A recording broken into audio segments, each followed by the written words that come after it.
The VapePassion Show, episode 74. In this episode, we're going to talk about an e-juice review of Forest Mist from Steeped, how e-cigs can be used to hack your computer, don't use the e-fest soda charger at the 1 amp setting, the CDC released a study showing that both smoking and vaping rates have dropped, researchers at Penn State say vaping is less addictive than smoking, and a DIY e-juice of Smurf from Vaporgate.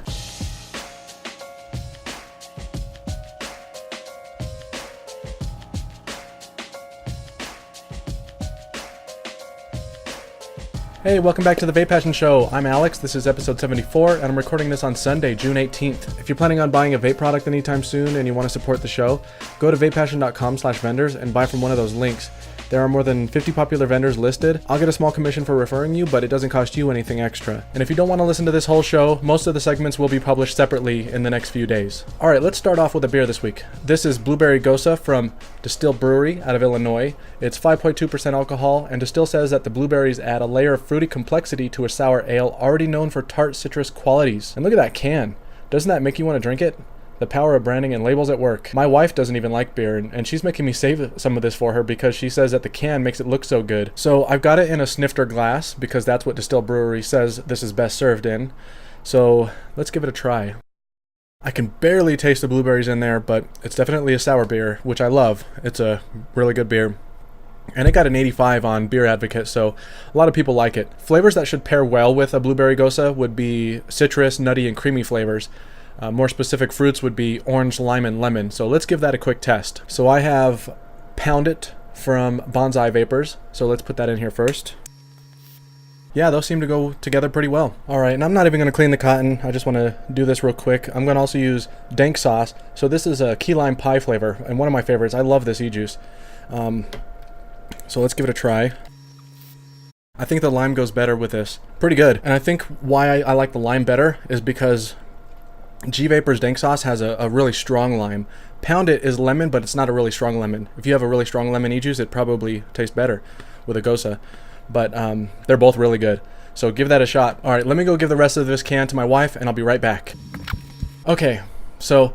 Oh, actually, I just realized that my air purifier is on, so let me turn that off. I don't know if you can hear it. So, I don't know how many of you out there have kids, but I saw the animated movie Cars 3 this weekend. My daughter loves the first Cars movie, and I did too, to be honest, but Cars 2 pretty much sucked. My daughter won't even sit through that one. But Cars 3 was actually pretty good. They did a really good job of catering to both adults and kids in this movie, and I laughed quite a few times too. It only took about 20 minutes before I knew how the movie was going to end, but that didn't really ruin it for me. I think this is maybe the second movie that I've seen since my daughter was born 3 years ago. I've never really been a big fan of going to the theater anyway, but it's been a while, and I forgot how expensive it is. So we went to one of those theater/restaurant/bars where there are tables in front of the seats so that you can have food and drinks brought to you by a waiter. It's a little more of a casual atmosphere than a regular theater, so it's a little more expensive than other theaters. But it was just me, my wife, and my daughter. Including the price of tickets and the 3 meals that we ordered, altogether it cost about $80. That's crazy just to go see a movie, especially when it's not some special romantic night out. We just went to go see a kids movie. I don't know, maybe I'm just cheap, but I think that's crazy. So I probably won't be going to the movies again anytime soon, but I had a good time. It was fun. I've also been playing some video games a little bit lately. I've been playing Hotline Miami on the PlayStation Vita. My brother, he let me borrow his PlayStation Vita because he knew I wanted to play it. So that's been a lot of fun. It's a really good game, but it's also really hard, especially near the end. I've also been playing some old school GameCube. Lately, my daughter has been really interested in watching me play games, so I have to play games that appeal to her. So I've been playing Super Mario Sunshine, and that was a really good game a long time ago, and I'm enjoying playing it again. I wish I could play the games that I really want to play, but my games are too scary or violent for her, but that's okay, I'm still having a lot of fun. Okay, well let's talk about some vape stuff. So I got some e-juices in from a company called Steeped this week. It's spelled S-T-E-P-D, if you're wondering, and their website is steepedeliquid.co.uk, and they also sent me this really cool shirt. This one will be interesting for those of you out there from the UK, because Steeped is a UK-based company, although they reached out to me because they want to expand to markets around the world. I haven't tried any of their flavors yet, but just from opening the box, they smell really good. Really nice bottles too. One thing though is that they have some pretty interesting flavors that I'm not totally sure I'm gonna like. Well, 2 of them anyway. And that's because they have aniseed in them, which if you don't know, resembles the taste of black licorice. One is a raspberry bubblegum, aniseed, and mint, and the other one is red berries, black grapes, sweet eucalyptus, menthol, and aniseed. They both sound really good, except for that aniseed, but I've never tried an aniseed flavored e-juice before, so I can't knock it before I try it. It might actually be really good. For any of you in the UK, is aniseed a popular flavor there? because it's interesting that Steeped has 2 e-juices with aniseed in them. Their other flavors sound like they're going to be really good though. One is a chewy candy, another one is a lemon and lime frozen ice cream, and the last one is a raspberry lemonade.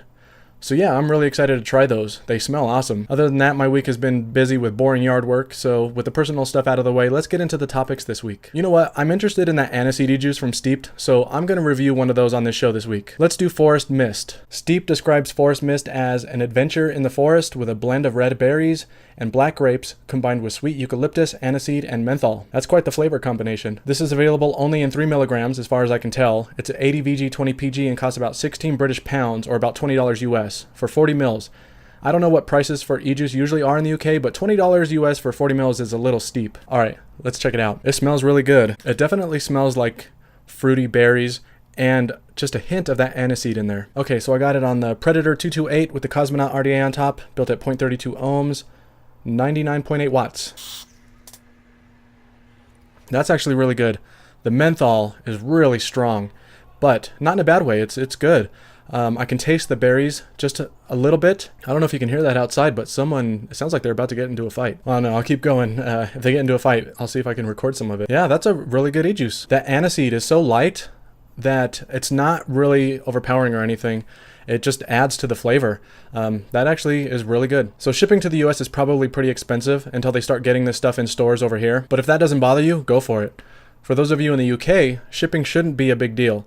If you want to buy it, check out steepedeliquid.co.uk, and that's steeped spelled S-T-E-E-P-D, so it's missing the last E. All right, let's get into the next topic. How e-cigs can be used to hack your computer. The idea that your vape might be used to hack your computer sounds crazy, but when you think about it, it's really not. I've been seeing this story reported all over the place lately. The news broke when security researcher Ross Bevington did a presentation at the B-Sides London convention, which showed how easy an electronic cigarette can be used to control your computer or intercept network data by making your computer think that your vape is a keyboard or a mouse. As you know, a lot of electronic cigarettes can be charged over USB, and although in most cases it's not recommended to charge your vaporizer into your computer because there are risks of electronic failure and fire, but some people still do it. And there are some companies out there who do recommend charging your vape using your computer USB. That's not to say that it's unsafe if the manufacturer says it is. It might be. But I wouldn't charge a device through my computer unless I knew for a fact that the manufacturer said that it's safe. Anyway, hacking your e-cigs computer chip to do something like this isn't that difficult. According to security expert Cesare Gallarti, the one advantage that electronic cigarettes have in regards to hacking computers is that they don't have a lot of storage space, which means that the code for hackers to put on these devices can't be very complicated. A hacked electronic cigarette wouldn't be able to do much, although a hacker could put a very small amount of code on there that could make your computer download a much larger and more intricate malware file, which would be very dangerous. You probably won't receive a device that is capable of something like this from a reputable manufacturer like Innokin, Aspire, or any of the other big guys. But you never know what you might get if you buy something secondhand from a site like eBay. And many vape shops will buy products in bulk from whoever will give them the best deal, which might end up being a bunch of compromised electronic cigarettes. This probably isn't something that you really need to worry about, but it sure is an interesting topic, and it's certainly plausible. There was actually a story a couple of weeks ago about how Russian hackers were using Britney Spears' official Instagram account to communicate coded messages within the comment sections of her posts. What they did was plant random phrases that were poorly written, but looked pretty normal for the most part. For example, one said hashtag too hot, maked love to her, UUPSS hot, hashtag X. It looks like something written by someone who doesn't speak fluent English, but nothing really out of the ordinary. But it turns out that these were messages from hackers who were giving each other directions on where to send stolen materials. These messages couldn't be used to steal information, but it just goes to show the lengths that hackers will go. I never plug my electronic cigarettes into my computer, so I don't have anything to worry about. But for any of you out there who do charge your devices with your computer USB, it might be something to think about. Personally, I think everyone should invest in a USB wall charger because it's much safer and they're pretty cheap these days. Okay, moving on. A public service announcement. Don't use the eFest soda charger at the 1 amp setting. So Battery Mooch just recently released a public service announcement regarding the eFest soda chargers. He mentioned that he has heard several mentions of the soda charger overheating, resulting in failure, so he decided to put it to the test. He measured the temperature of 2 soda chargers running at either 0.5 amp or 1 amp charge, discharging 2 batteries at once. At the 1 amp setting, the external temperature reached 71 degrees Celsius or 160 degrees Fahrenheit. The bottom of the outside of the charger reached 87 degrees Celsius, which is 188 degrees Fahrenheit. The internal temperature reached 108 degrees Celsius, which is 226 degrees Fahrenheit. and the batteries that were being charged got up to 53 degrees Celsius, which is 127 degrees Fahrenheit. According to Mooch, these temperatures are way too high. He said that the internal temperature is so hot that it's likely to damage the capacitors in the charger, which are very temperature sensitive. The heat will probably also damage other internal components. As for the batteries that were charged, they reached 53 degrees Celsius. Mooch says that battery aging will happen at 45 degrees Celsius, which means that this device will drastically shorten the life of your batteries. At the 0.5 setting, temperatures were greatly reduced. So the top external temperature reached 49 degrees Celsius, which is 120 degrees Fahrenheit. The bottom external temperature reached 55 degrees Celsius, which is 131 degrees Fahrenheit. The internal temperature reached 71 degrees Celsius, or 160 degrees Fahrenheit. And the batteries got up to 38 degrees Celsius, which is 100 degrees Fahrenheit. So if you have this charger, only use it at the 0.5 amp setting. The 1 amp setting will shorten the life of your battery, and the high heat might also damage the charger, which could be dangerous. How could EFES release such a terrible product? I guess it's really not that surprising considering the batteries that they put out. Alright, moving on. So the CDC released a study showing that both vaping and smoking rates have dropped. The Centers for Disease Control and Prevention, the CDC, released a new study last week that showed that both vaping and smoking are down amongst teens. The data showed that smoking has been reduced by half in just the last 5 years, from 2011 to 2016. Among high school students. In that same time span, the use of electronic cigarette use with high school students went up to nearly 16% in 2015, but then in 2016, the high school students stopped vaping by 11.3%. This is a drop from about 3 million people in 2015 to 2 million people in 2016 in just 1 year. There's some interesting conclusions that you can make from this data. Not only has the use of electronic cigarettes drastically reduced smoking rates among high school students, but it also shows that the tired claims of e-cigarettes renormalizing smoking are completely false. It also shows that vaping is not a gateway to smoking, which has been debunked and proven false in many studies already. But this is just another example that shows that it's not happening. We can see from this study that vaping is not hooking kids on nicotine and that it's most likely being used by youth to experiment, but then they quit and they never end up smoking or even continuing to vape. Many people who have vaped for long enough know that nicotine from electronic cigarettes have nowhere near the same addictiveness as smoking does, and this data clearly shows that. What's funny though is that tobacco control groups are taking credit for this. You might have heard a recent NPR story that talked about this, where several anti-vaping organizations continued to claim that nicotine is dangerous, that nicotine harms brain development, that vaping leads to smoking, and so on, which is the sad old story that they've been saying for years without any proof to back it up. Even Scott Gottlieb, the FDA commissioner, he misattributed these drops to a federally sponsored program called the Real Cost Campaign, which has only been in place since 2014, even though we've seen a downward trend in smoking years before that. It's funny how the FDA likes to take all the credit, when there have also been large drops in smoking in the UK, who also just reported that smoking has declined from 20% of adults in 2010 to 16% last year. It's not these programs who we have to thank, it's the invention of the electronic cigarette. Just think about all of those kids who vaped, who might have taken up cigarettes if vaping didn't exist. Many of them would have continued to smoke until it killed them. We all know the truth of why smoking rates have dropped and why vaping saves lives. Alright, let's go on to the next topic. Researchers at Penn State say vaping is less addictive than smoking. So this is a study from 2014, which was released, I believe, in 2015. So it's a little bit old, but it's something that I haven't talked about before and something that I actually just discovered myself. So I wanted to talk about it. So researchers at Penn State College of Medicine released a study showing that e-cigarettes are less addictive than cigarettes. This is what's known as the PATH study, which stands for Population Assessment of Tobacco and Health. This is a comprehensive and ongoing national survey that looks at more than 30,000 people who use tobacco, which in the minds of health experts and government regulators includes electronic cigarettes. The researchers at Penn State looked at the data from the PATH study, and they looked at both daily use or almost daily use of electronic cigarettes and or cigarettes. There were 32,320 people who answered the survey, and out of those people, 3,586 fit the criteria of daily users of tobacco. Of those 3,500 people, 5% exclusively used electronic cigarettes, and the other 95% exclusively smoked cigarettes. 93% of the e-cigarette users were former smokers, and the other 7% have experimented with smoking cigarettes. According to the survey data, cigarette smokers typically smoke their first cigarette of the day soon after waking up. Vapors, on the other hand, waited longer to vape, which the researchers say shows that the vapors have less cravings to use nicotine. That data also showed that people who vape find it much easier to refrain from using an electronic cigarette when they can't vape, for example, in restricted places. The researchers considered all of the people in this data as dependent on nicotine due to their regular use of the product, but the lead author of the study, Guodong Liu, said that these findings show that vapers are less dependent on nicotine than cigarette users. They determined that e-cigarette users who had vaped longer had higher dependence on nicotine and were more addicted.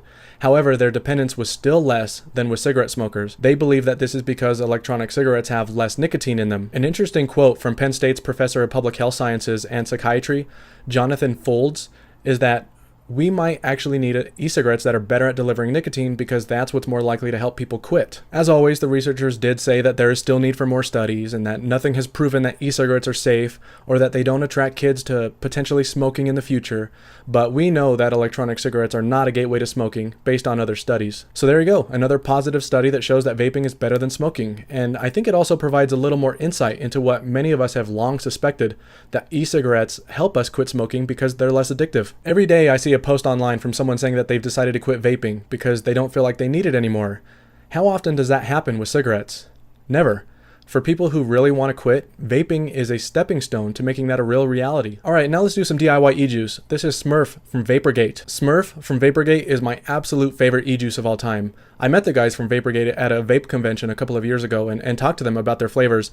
The legendary Yosh was there too, but he was busy talking to someone, so I didn't get to talk to him. Anyway, I asked one of the other guys what Smurf is supposed to taste like, and he told me that it tastes blue. After a short pause, he went on to say that it tastes like blue slushy, or blue Gatorade, or blue Kool-Aid, or any other blue drink that you can think of. And he's totally right. That's a great description of it. Being that Smurf is my favorite e-juice, it just goes too quick. I can't afford to buy 30ml bottles for $14 all the time. So I took a look online to see if anyone had a recipe on e-liquid recipes, and sure enough there is, and it's one of the easiest recipes that I've ever seen. So this was written by Alan V 2010 on ELR.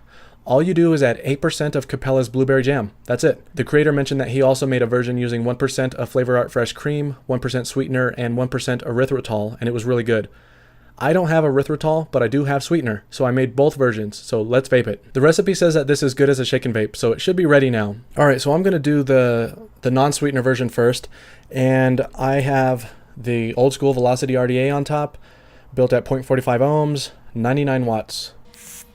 Yeah, I'd say that's pretty close, but not exact. It's a little harsh from that fruity flavor, so maybe Vaporgate is using something in their e-juice to calm that throat hit down a little bit, probably cream.